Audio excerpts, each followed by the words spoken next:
Hi, Natasha here. In this video, we're going to break down actionable steps that you can take starting today to free up your time so you can scale your practice and even avoid hiring anybody at this time.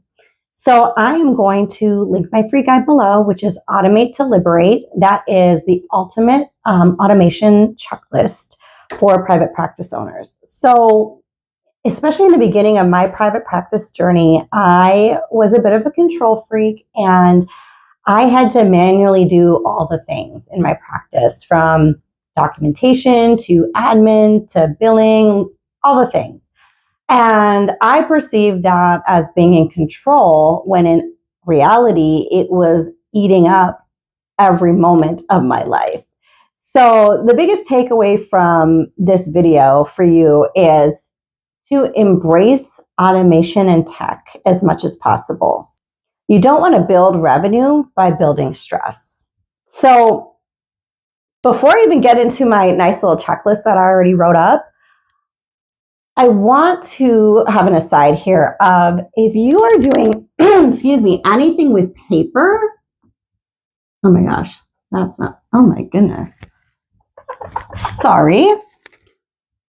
Anything with paper, please don't. That is just another time suck in itself.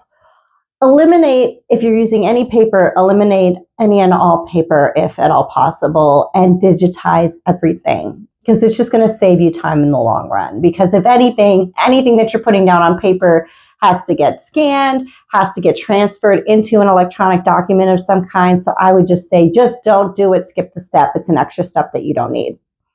All right, let's move on. So we got to get with the times, which is tech.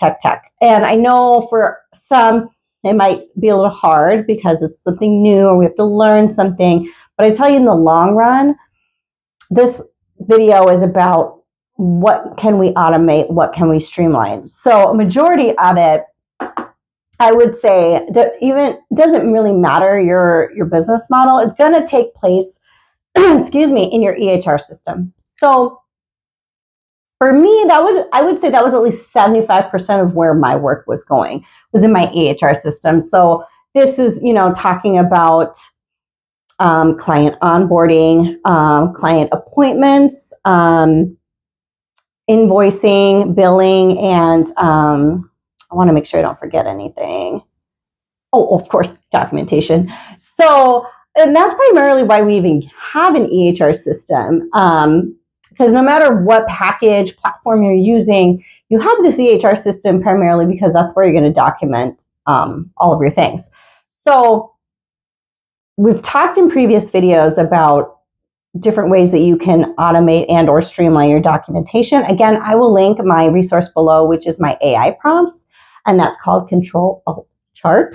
But really, you can automate nearly all of these things. So again, depending on the type of EHR system that you have, you can set all of these things up, or the client can book all of their appointments within your EHR system. And then if you have everything set up on the front end, that's all being taken care of for you. And especially client onboarding, because there are so many pieces and moving parts to that, you're going to want to have that set up. But if you have those things set up before that client onboards or signs with you, that's going to save you a whole ton of time. The next is what I said was processes, and that's anything internal to you. So, which may not take place on your EHR system, which would be if you have employees, if you have independent contractors, if this is scheduling shifts for, if you have a team, this is payroll. That's not really going to be taking place in your EHR system. So that would be in another software system. So processes, that's internal processes. So that is anything that's really not included in your EHR system. So we're talking employee onboarding. So, or if you have independent contractors, this is payroll for them. This is meetings with your team. If you have a team, this is all those pieces that don't necessarily take place in your EHR system. So there's ways to automate those things, especially if the meetings can be recurring. So they're already in your calendar. You have an onboarding process. Maybe you use a specific software to do that. This could also just be emails too, and that can be scheduled as well. All right, so then we have marketing. Now, there's so many moving parts with marketing, but what we're going to talk about for the simplicity of this video is like marketing emails. Those can be scheduled. Again, that could be what feels good to you. So like once a month, maybe you have those written out and then you schedule them, set it and forget it. Same with social media. So depending on how many platforms that you might be on, you can schedule those posts out once a month even and set it and forget it. And again, these are all things that tech has really made so nice that you can schedule things out depending on the platform, but typically at least a couple weeks in advance, you can have that scheduled out, if not more, longer. And then we're going to go down to metrics because I kind of moved some things around. So with metrics, it's kind of twofold. That can look at bookkeeping. And for me, when I had my practice, I had an online bookkeeping system, which really helped because I had my accounts connected and then my accountant could see everything, and it really streamlined the process so that I wasn't, I mean, you still should keep receipts, but you can, again, digitize them. And then it's all being tracked for you, especially if you're using a card or, of course, your business accounts. It all should be just cataloged within that online account system. Then there's also pieces that can take place in your EHR system. So I'm talking if you have a wait list, if you have overflow, how are you tracking that? Hopefully your EHR system has the capability to do that, but then so that everything's in one place. And also, if you're not already tracking like where your new referrals are coming from, the referral sources, you should be, because you should know where these people are coming from so you can continue to, get the referrals from that source.